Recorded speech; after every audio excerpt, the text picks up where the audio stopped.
Hello and welcome to this week's edition to Web of Light. I'm here today with none other than Andrew D'Anjou. And I'm Dr. Kevin, and we want to welcome you back to this week's Web of Light. The last couple of weeks we've been looking a lot at some nonprofits locally. We had Little Iguana on, yes. We had the Lions Club, yeah. You know, some people that are doing some really good work in the community.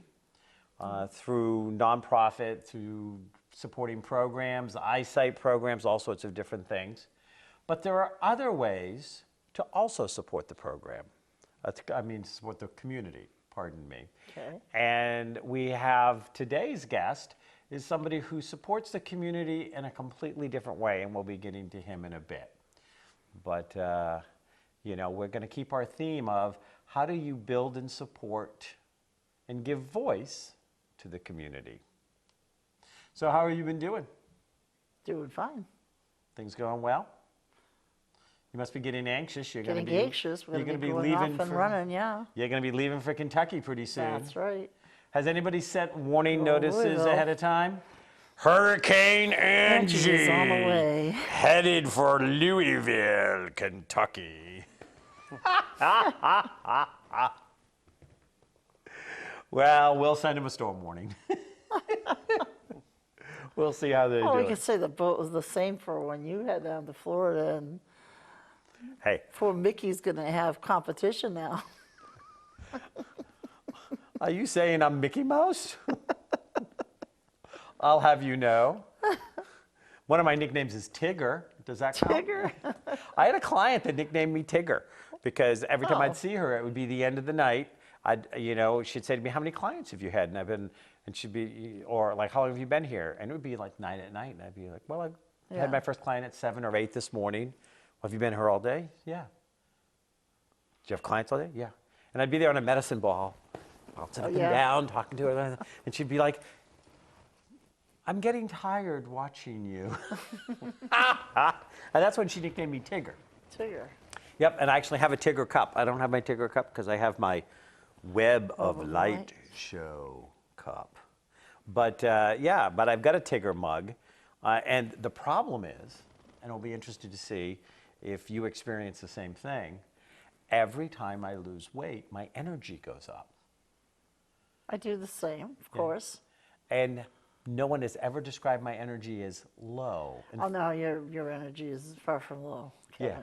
So when it goes up, it gets a little scary for some people.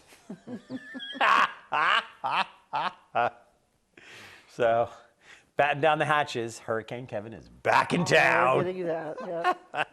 Yeah, I've been getting called Hurricane Kevin for years, actually, decades.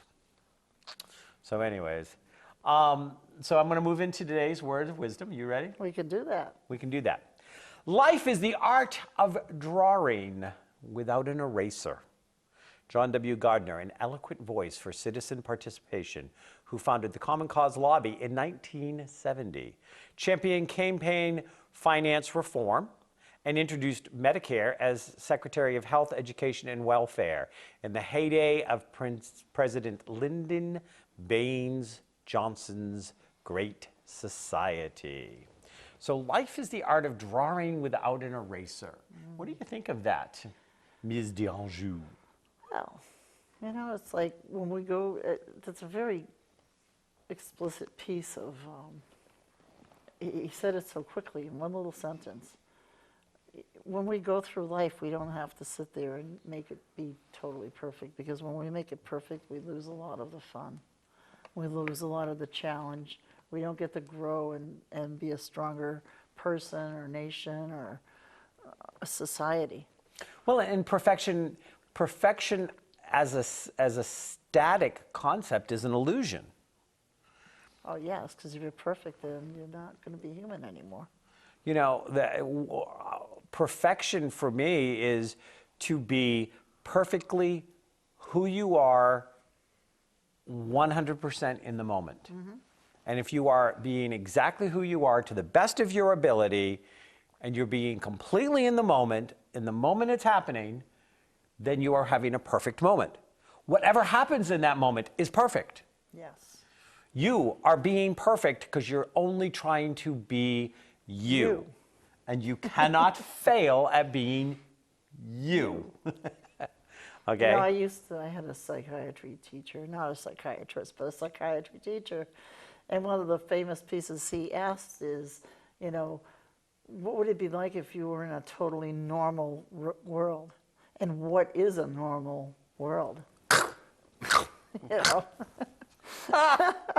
So, to me, seeing as that concept, if anybody is normal, but their idea of normal is what they project. Yep. And unfortunately, one of the concepts that surround us a lot of times with, looking into, oh, let's take an eraser and get rid of that, is, we come into people that we don't want to see or have a part of that perfect world, and we start saying, well, can't we erase them? But no, we can't. They are a part of that concept. They are part of what it is, whether they have ADD or whether they are gay or whether they have mental, disabilities, whatever whatever it may be, we all fit in. And if we didn't have all those energies, would that really be normal? No, the world would be a boring place. It would be absolutely boring, dear. And, I was having dinner with a friend of yours the other night, a friend of ours, but a friend of yours the other night, right? And, and when you said something about, that we could be blah, blah, blah, this and that, and we brought up somebody's name, and Jeff said to her, was talking about, like, fixing her up for a blind date or something. And she goes, and he goes, do you know him? And she's like, no, I don't think I know him. And I looked at her and I said, what do you mean you don't know him? He's straight. Don't all you straight people know each other?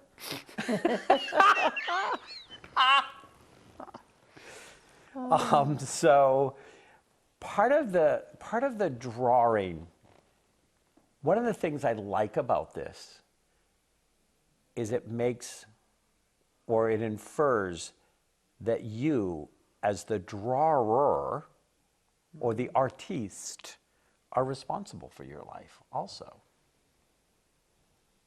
Life is the art of drawing, and you are the artist who's drawing it. So you can't blame everybody or anybody else for the life you have. And yeah, you don't get in a... Well, actually, I have to say, politicians are notorious of traveling around with an eraser, trying to erase what they said, what they did, how they voted, who they did.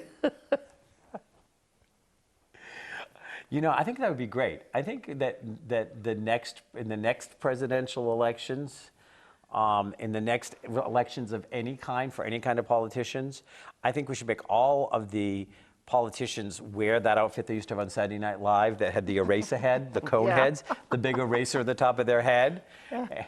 And every time they try to rearrange the past history to support how they want to be seen in this moment, that they have to go and like write it 100 times and then erase it with their head in front of everybody. What do you think? Yeah. You think that would be a good deterrent?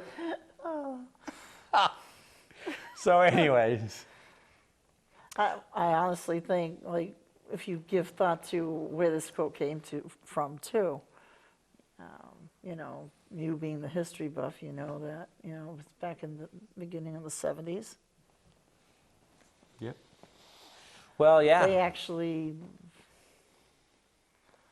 created and manifested all the little pieces that would make them achieve what they wanted, like the nation to achieve, but that there's a change in that. Yeah. There's too big of a change in that.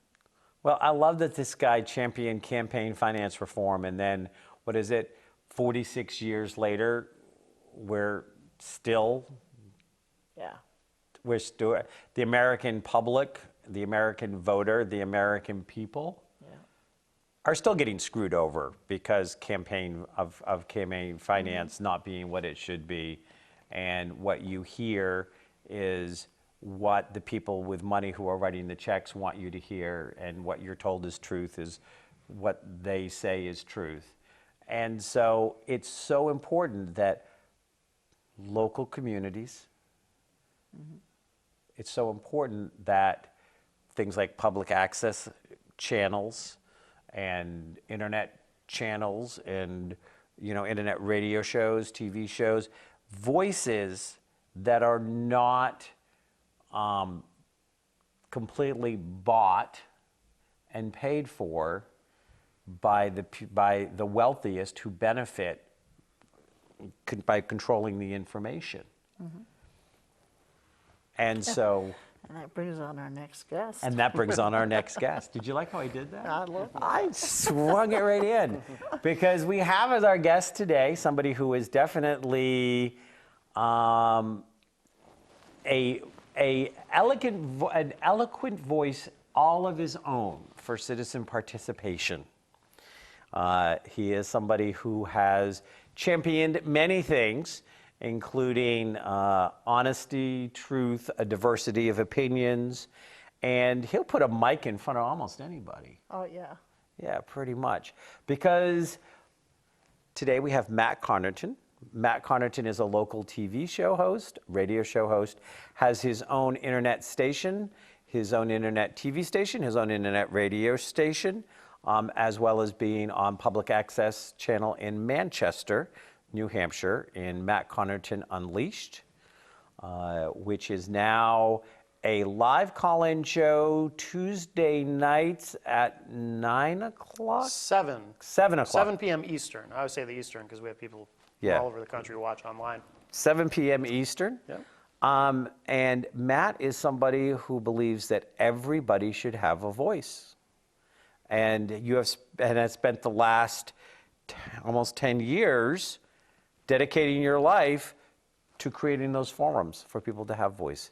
Welcome, Matt Connarton. Thank you. Thank you very much. It's good to see you both. We have both been, have you been on Matt's show? I've been on Oh, Matt's show yes. several times. I've been on Matt's show. Yeah, we've both been on your show. One thing I have to correct, I don't necessarily think everyone should have a voice. Like if someone speaks with a really like high-pitched squeal and it hurts my ears, I don't want that person to talk. I'm a bit prejudiced that way. That's my one prejudice. Other than that, I say erase the hate. Okay.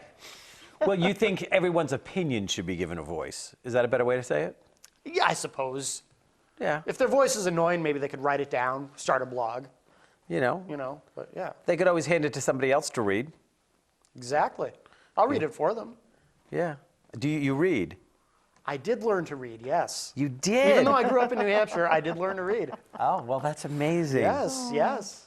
That's amazing. So how long have you had your TV show? The TV show Unleashed, I think it's been 5 years. Yeah, about 5 years. It's longer than that. No, well, you might be thinking it's longer because I became Norm's co-host. I was Norm's co-host for 7 years after you left. But my own show, I think it's been 5. Because I think I started in the summer of 2011.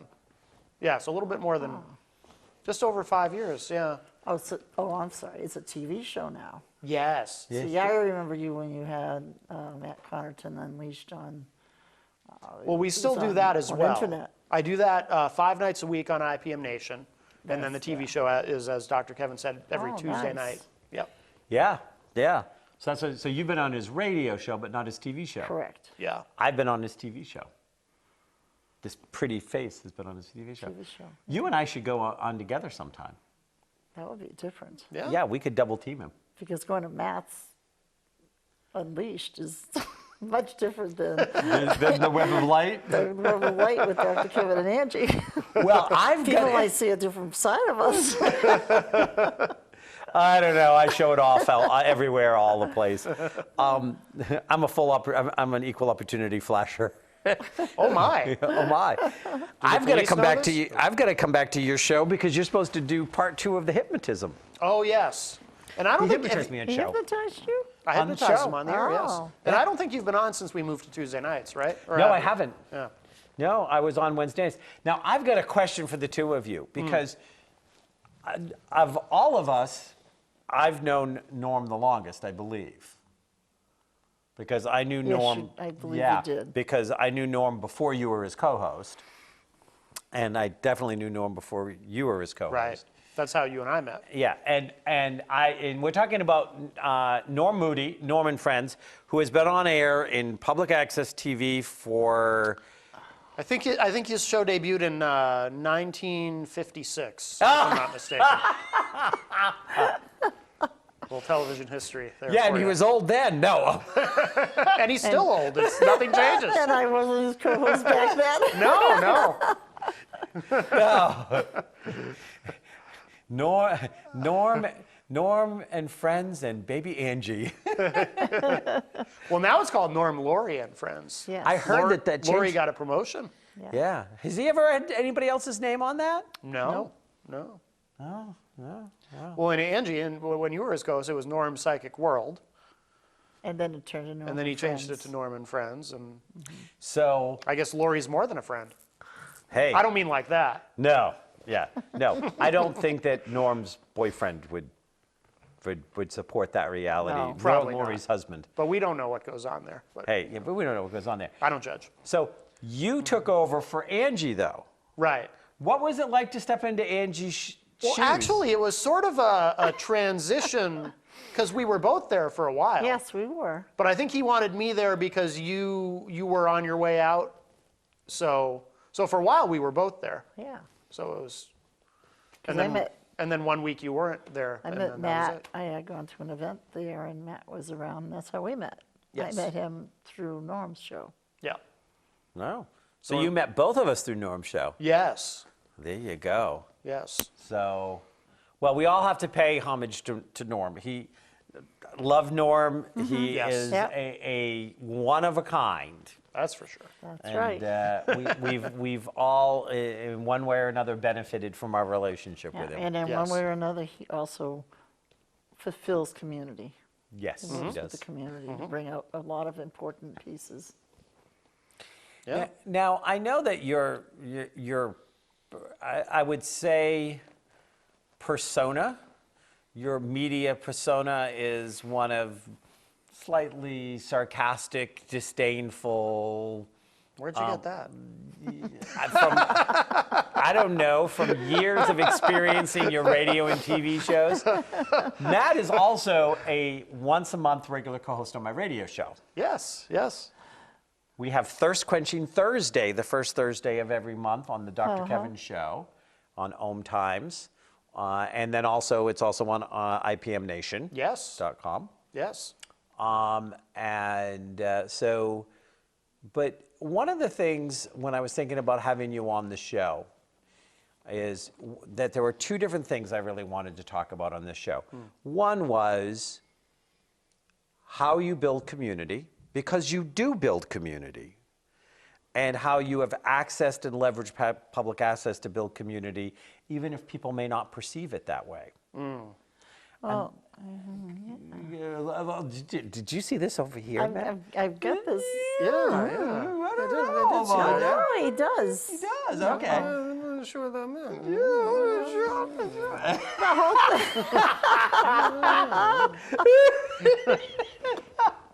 Yes. Yes, Miss Matt, I don't think he realizes a lot of times. There's a that- lot that I don't realize. Yeah, that he really is a community builder, because I think Thank you. he's the, you get introduced to something, or he tells you about something, and then I've met people through either listening to Matt in his shows, or actually being with him, and he's like, well, this is so and so, and this is how they do things, and so he's actually a really great networking piece. Oh, thank you. And you don't realize it. It just flows. Yeah. Yeah. Yeah. It's not something that you do intentionally, I don't No. think. Maybe subconsciously I do it intentionally. I don't know. Yeah.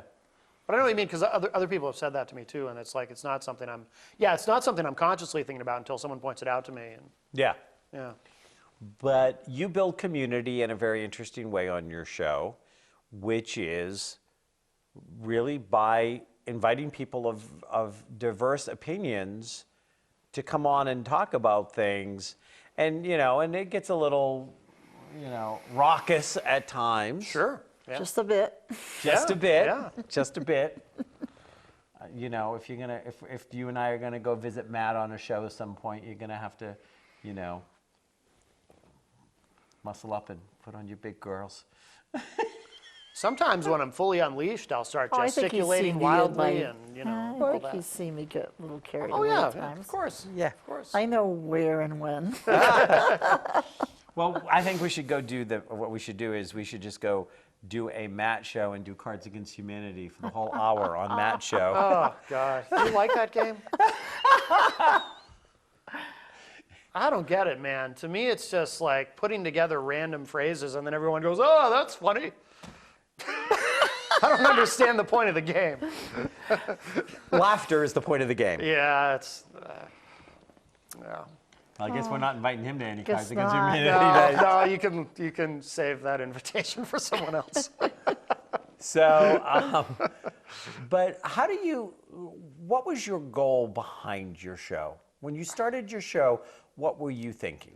I needed an outlet to voice. Well, let me say this. So I think I have kind of a unique perspective, at least not unique in the terms of, I think there's a lot of people who feel the way I do, but it is unique in terms of having a show. Most political shows have some sort of an agenda or ideology behind them. You know, there's a ton of conservative talk radio. There is some liberal talk radio that's harder to find. Although conservatives like to say that's what NPR is, but it really isn't. But most political shows have a particular point of view, you know, either liberal, conservative, libertarian, whatever. And I wanted to do a show where I present my point of view, which is I like to call myself a non-ideological, practical pragmatist. I'm not interested in being part of an ism, whether it's conservatism or liberalism or libertarianism or whatever. I just want to look at things objectively. And these shows where, for example, at your typical conservative talk radio show, you have a conservative host who brings on conservative guests, and they only take calls from conservative callers. And if a liberal does happen to get through, they just ridicule and mock and talk over them and whatnot. So I wanted to do a show where I have no agenda. I'm just interested in the truth, the objective truth, not putting a spin on it in one way or the other. Not that I don't have opinions. I have lots of opinions. And part of the reason why the show is called Unleashed is I just let the opinions fly regardless of who I may offend or whose feelings I may hurt or whatever. This is what I think. But so I feel like I'm kind of filling a little bit of a void because I don't think there's too many shows that aren't from a specific ideological perspective. I think ideology politically is very limiting mentally. However, I don't think I'm unique in the sense that I think there are a lot of people, probably millions of Americans, who feel the way I do, who aren't interested in being a part of a party, who are more interested in what the truth is and what's the best way to solve problems without trying to put a political ideology behind it. I think there's millions of people who feel like me, but for some reason there's a lack of programming that reflects that. So that was a big part of why I started that. Mm-hmm. So it sounds to me like Matt Connington Unleashed is like the political version of the X-Files. The truth is out there. Well, Because isn't most of the truth lost like an X-File these days? well, here's How the thing. easy is it to get the truth these days? Well, unfortunately, see, part of me says, this is a conclusion I've come to recently, that we, to a large extent, exist in sort of a post-truth, post-fact world. Because, you know, you have these different media outlets with their various biases, like, you know, Fox News, of course, is conservative, MSNBC, of course, is liberal, et cetera. People who ascribe to a particular ideology will only pay attention to, you know, confirmation bias. So they'll only pay attention to whatever media outlets help to reaffirm their pre-existing beliefs. You know, and that just kind of becomes an echo chamber, and they will either close themselves off to any sort of new information or new opinions, or there's even been studies done recently, which you're probably aware of, that show that even if someone believes something, particularly politically, if someone believes something and someone proves them wrong and says, no, you're wrong about this, and here's actual facts and data to prove you're wrong, the person being proven wrong will often just dig in deeper just dig in their heels, and they'll believe it even that much more. Oh, that person's trying to trick me, or this website's trying to trick me, and I know the truth. So it's almost as though we live in a post-fact world where there is no truth, there are no facts. Everyone just believes whatever they want to believe, and anyone who tries to tell them different is lying to them, must be. And then there's no room in the brain for any additional information. So it's so there is truth, I think, but to a lot of people there is no truth. There's only belief. I have a place where I think this came from, but before I share that, where do you think that this shift, and I do think it's a shift in humanity, especially in the American culture, came from? Where do I think it came from? I think, well, I mean, it's easy to blame the internet, and I don't want to blame the internet. I love the internet. That's how I make a living. But I do think that's part of it, because now, for example, you know, there's this whole flat earth movement. You have all these people, it appears to be millions of people, who are now convinced that the earth is flat. And why? Because they went on YouTube and they watched some videos that prove that the earth is flat, that NASA's been lying to us, blah, blah, blah. So again, and it's confirmation bias. If you're a flat earther, you're going to watch videos that prove to you that the earth is flat, so then you can tell your friends, see, the earth is flat. And of course, there's also tons of videos that prove that no, actually the earth is round. But I think part of it is the internet. I think part of it is YouTube. You can believe, you could probably come up with any crazy theory in the world and think, okay, this is the craziest theory. I'm probably the only one on planet Earth who believes this crazy theory. And then go on YouTube and find a video that somebody's already made, somebody else who also believes that, and they have a video which proves this same crazy theory.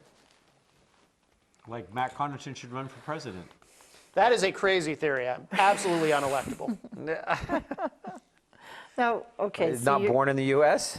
I am, but Over 35? I can't find my birth certificate, so I can't prove this. I am over 35, that's true. So what makes you unelectable? Because I'm interested in truth and facts. I have a question here. Yes. You were just saying, you know, you can go out the internet and somebody can show you, you know, this proof that this is flat. and Yeah. all of that. So that brought me thinking, what's your take on these, you know, like you can go to some of these websites that'll prove or disprove what you just saw, you know, to see if it's truth or it's fiction. And I don't know exactly which ones, you know, I don't Like know. Snopes? Like Yeah, the Snoops or something, Snopes? yeah. Oh yeah, Snopes. What do you think of those types of things? How can they be like, oh no, that was a lie, or oh no, that was the truth?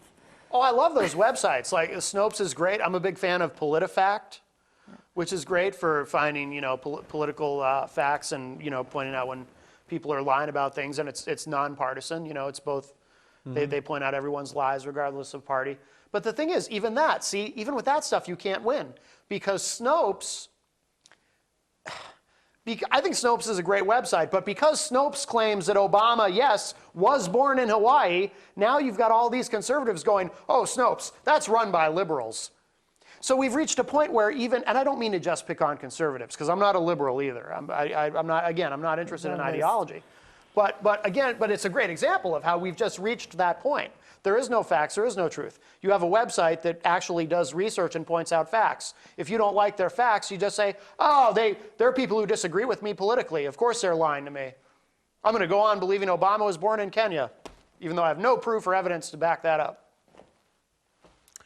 So I had asked you the question, where did this phenomenon come from? Yeah. And you said that, you know, that you thought the internet. Because again, I have an idea, a Yeah, I'm case very that I'm going to curious. make. But where do you think? How do you think this came about? How do you think this evolved? I do believe part of it is from the internet, but I think a lot of it is from, okay, I'm going to spit it out. Part of this evolution of all of this is through the increase of corporations, the increase of power, because now we have to start to control, and the way we control is to put in all this stuff. Okay. That's my feeling. Well, and I would say that I don't disagree with either one of you. I believe that the root of this happened when public education came in as a full force into this country, and they taught subjective truths as objective truths, confusing the difference between a subjective truth, i.e., an opinion, and an objective truth. And when they started crossing those paths in people's minds in the 50s, they started crisscrossing this and saying, this is a fact, this is a fact. Then at some point we had the pushback of the 60s that said, you've been lying to us. Right. No, we're not lying to you. But in this, at the same time, we have underlying all of this the rise of Madison Avenue, the rise of commercialism, and the denial of the American nation about the wounded condition in which people came back from World War II. And they created a 1950s fantasy reality on TV that had nothing to do with any kind of real life, what was going on in people's homes in the 50s. Women were not greeting their husband every night in crinoline and slippers. And men weren't coming home every night with the wise decision of everything. Right. And, and so we got fed fantasy, a fantasy of what life was versus the reality of what we were living. We had public education giving us subjective truths as objective truths. We had Madison Avenue that started the process of destroying our self-worth and self-esteem because they had to create a problem that they could sell us the solution to. So you have all of these going on in the 50s, into the 60s, and then in the pushback, we went to the other side of the pendulum swing. But by that point, you now have Madison Avenue and corporations. We can lie to people. If it makes sales, we can lie to people. We're getting enough power that we don't have to worry about the government half the time.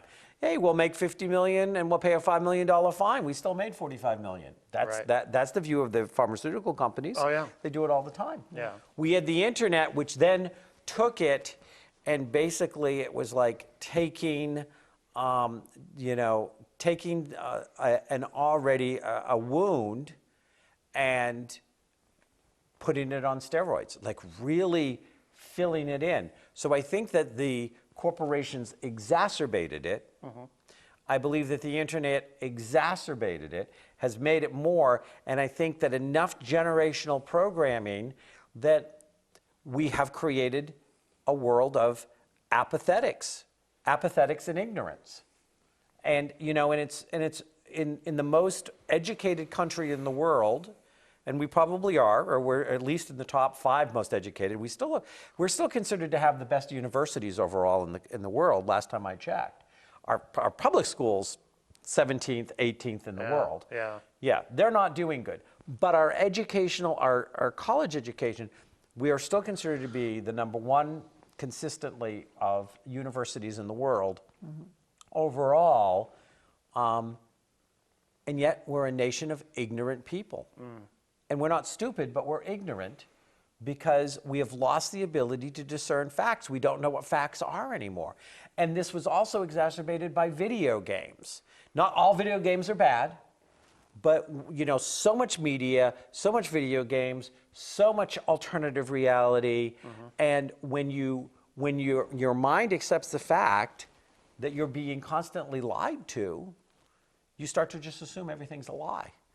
And then you turn it around, and then everything that you decide that you're going to believe in, you believe in out of desperation. It's a survival skill that you have to believe in it. Does that make sense? Yeah. Well, now we have these, because you mentioned believing everything's a lie. We have this generation of conspiracy theorists who believe everything is a lie. Like the Alex Jones follower. And I actually kind of like Alex Jones. I think he's kind of funny. I think he's playing a character. I don't think he really believes his own shtick. But they believe everything's a lie. Everything that happens in the world is a false flag operation. It's the government did it, and nothing ever happens just because it happens. It's all controlled. So what's the thing that I saw that that they shut off the guy's internet connection for WikiLeaks or something? The guy from WikiLeaks, Julian Assange? Yeah, that they cut off his internet connection at the. He's in Ecuador right now. They said Is it Ecuador? I think they said He's moved around a lot. I don't know how to say Ecuadorian? Ecuadorian embassy? How did you say that? Ecuadorian? Ecuadorian? Ecuadorian. Dorian Gray Embassy. Yes, no, yes. Ecuadorian. The Ecuadorian. Where they play the accordion. Yeah, at the Ecuadorian. Yes. Truth lies, truth lies, truth lies. It's a hit. It's a hit. But I read this morning before coming here, and of course we posted, so this show's coming out, it will all be a resolved issue by the time this show comes out, because we're pre-taping, but that they shut down his internet connection and won't allow him to access, but then there was this whole thing about he has some gigantic amount of gigabytes of information that if he doesn't keep up on gets put out into the internet, and this is all, and it was all definitely conspiracy, and but you say, is some part of it truth? Well, I love WikiLeaks. I think that's great. I want transparency. I want to know what these people are really doing in our name. I mean, the conspiracy theorists, I kind of pick on them, but they are right about some things, I believe. They're right about when they talk about the military-industrial complex. I personally believe that us getting into Iraq and getting bogged down there, I believe that was intentional. How could they have been so smart about the invasion, but then so dumb about the occupation? Come on. They knew we were going to get bogged down there. War's our greatest export. So I think they're right about that stuff. And I like WikiLeaks because these documents get released and then everyone's embarrassed for 5 minutes and then everyone just kind of moves on about it, which is weird. But well, no, it's not weird. It's the 24-hour. You shut things down after a while. yeah, People can only take so much before they're just like, they get fatigued. Yeah. Yeah, no, I think that's true. Yeah. And so this really, in this latest political campaign, if they didn't keep it current, it died in the 24-hour news cycle. Mm-hmm. Something had to keep on feeding it because the American public, squirrel? Right. Because there's always something else on the media. Oh, there's Hurricane Matthew. There's Kim Kardashian, get kidnapped, and we've discovered that the world is round, but J-Lo is flat. I don't think she is. I'm sure you can find a YouTube video to make a That proves case. that she's not? Yeah. Yeah. Look at her image here. You can tell it's been digitally enhanced. I could probably find a YouTube video that shows that Donald Trump touched her. Yeah, but you see, now we go again. You've confused a fact with a with a joke. No. I believe You mean he that- didn't touch her? No, I don't know if they've met. But if they have, I'm sure he did. Oh. But where and how? Well, I don't know if on this show you want to go that far with it. But we know what he likes to do. So He's a star. Yeah, well, and and it is so hard because how do we, as people that are all sitting here trying to make a difference in the world, and a community of kind, and bring light, and light is a type of illumination. So truth is illuminating. I know I don't even want to turn my phone back on because I'm sure that I have vitriolic people that have put things on my Facebook because I shared this thing that said, that was about debunking 10 myths around Hillary. Yeah. And I read them, and it was like, this is the actual fact. You can go to this place and check it, and this is the actual fact. Right. And I said, and I put on it, and I said, this is, you know, all I want on this timeline, this is not a political conversation. I only want facts. Everything else will be deleted. Yeah, good luck. What were you thinking? Pet peeve. Yeah. I gotta bring this up. So I did another posting today because Yeah. there was another thing on the Facebook line of, well, I know most of you are not going to read this, and only a few percentage of you, like a loser like me. But if you like a loser like me, and you want to prove that you like me, then you have to put one word down here, and then you must now you must cut and paste or share it, or you can't share it, or you must cut and paste it, or you must share it, but you can't do both, or you do one or the other. And if you do that, you have proved to me that you love me. I hate those. Oh. So I did a rant on those today. Oh, good, because I hate those. I hate when people do that. Oh. I did this rant and I said, you know what? If this is what it takes to prove my friendship, then we were never friends. Yeah. And Yeah. if you tag me in it, I'm gonna hide the post. Yeah. I've always ignored those. Some people are more direct than that too. Some people will just say, if you don't, copy and paste this to your timeline and share it out, then you're not really my friend. And it's like, whatever. Yeah. Oh, I hate those. Yeah. I think I put one of my lines was, and so if that's how you feel, then unfriend me. Yeah. Make my day. Yeah. Yeah. But people don't realize that there are people that do that because it actually gets them more traffic.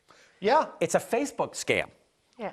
Well, for some people, yeah. And some people just do it to get Are attention. desperate and needy. Right. Yeah. Yeah, no. Yeah. And I called them out too. Yeah. I said, either you're participating in the Facebook scam to try to get more energy on your Facebook line because you have no intelligent way to do it, or you're just a really needy person. Right. In either case, I'm not interested. Right. Yeah. Yeah. What do you think of those, Ange? Because you No, put those out I'm- all the time. I, Have you ever seen the stuff that comes out on Angie's line? No. Oh, please, I'm so desperate for Yeah, anybody right. to like me. Oh, well. Well. no, I actually see those come around too, and it's the same. I just kind of ignore them. Yeah. It's, Yeah. it's kind of like, are you kidding me? Yeah. I have bigger and better things to do with my time. Yeah. I did get people permission to copy and paste mine and put it as a response every time somebody puts on their line that they need to do this. That's good. Yeah. Yeah. I gave away my intellectual property of Yes. rant. Yes. So when you started this, you were working for a sleazeball, slimeball corporation who will remain nameless. Yes, but they are fundamentally unethical. That's correct. Yes, that are fundamentally unethical, and by being a fundamentally ethical person, they couldn't let you work for them. Yeah. Yeah. Yeah, I know that one. And but you turned your passion into your living. How did that happen? Well, I gave up sleep. Yeah. That's step one. You didn't sleep much before, No. except when you were depressed. That's Yeah. the only time you slept. Yeah, that's true. That's true. Yeah, just, sometimes when it seems to be your only option, you have to just go for it because it seems to be the only option in the moment. But I mean, it was always my intention to develop IPM Nation into a full-time venture, and I always kind of took that attitude toward it, even when I was technically doing it part-time. But I mean, there were times when I was basically, it was a second full-time job. I was spending so much time on it anyway, even when I had the full-time job with the unmentioned, unethical organization I worked for.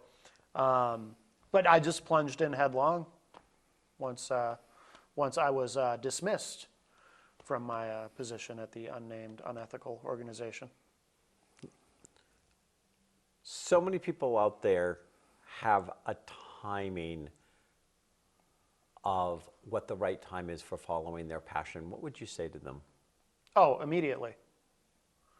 Waiting for the right time for anything is you might as well do, like I always say, you know, when people say, oh, I'm going to do that when I get around to it, or I'm going to do that someday. Someday is just another way of saying never.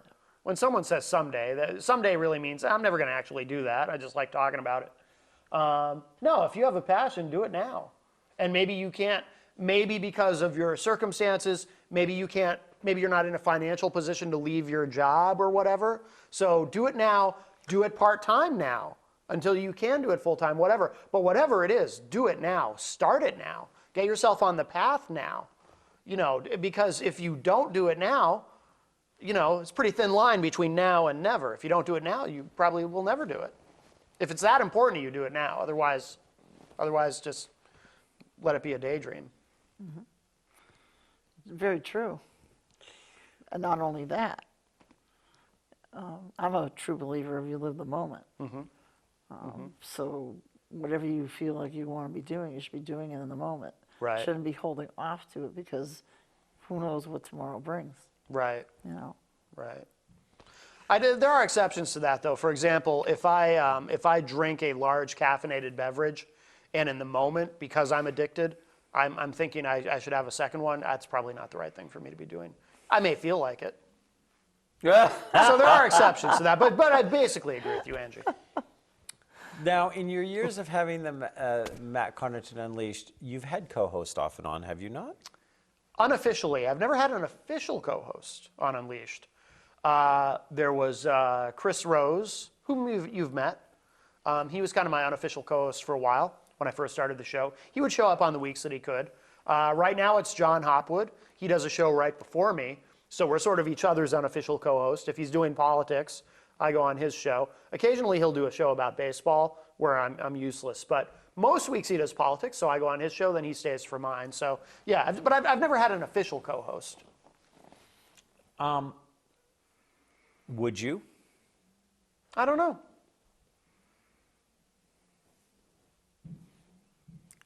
Angie's looking for another job. Oh, I don't pay well.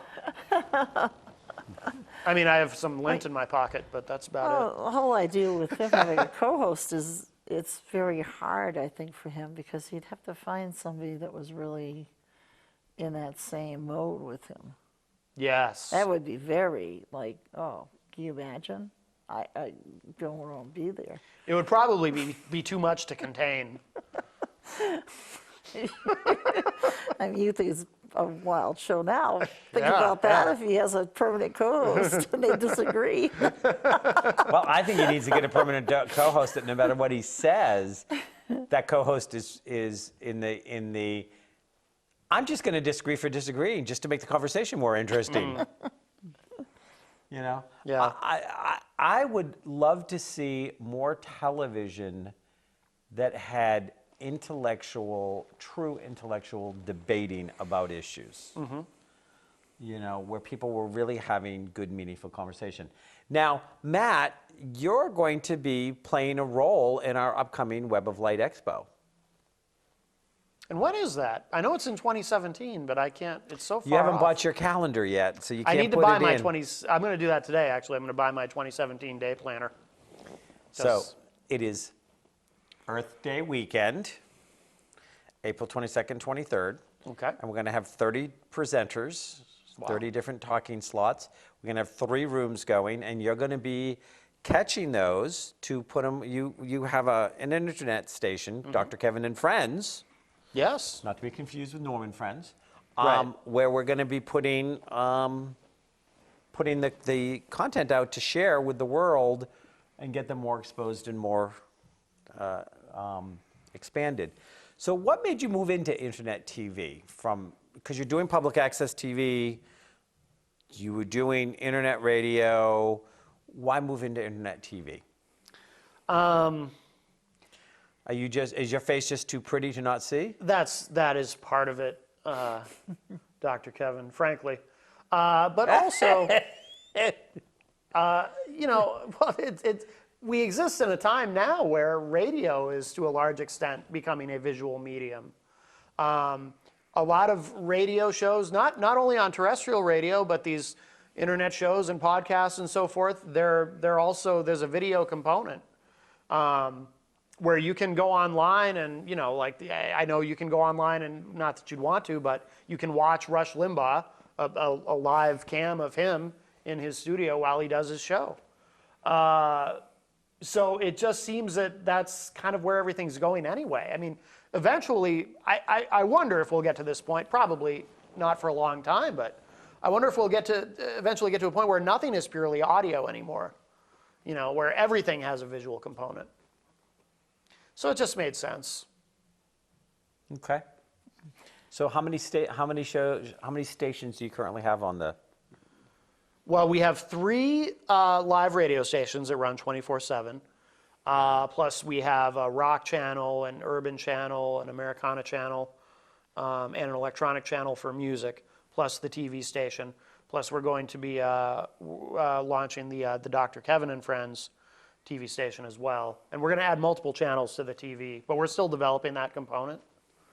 But eventually it's going to have multiple channels. We'll probably have a music video channel built into that.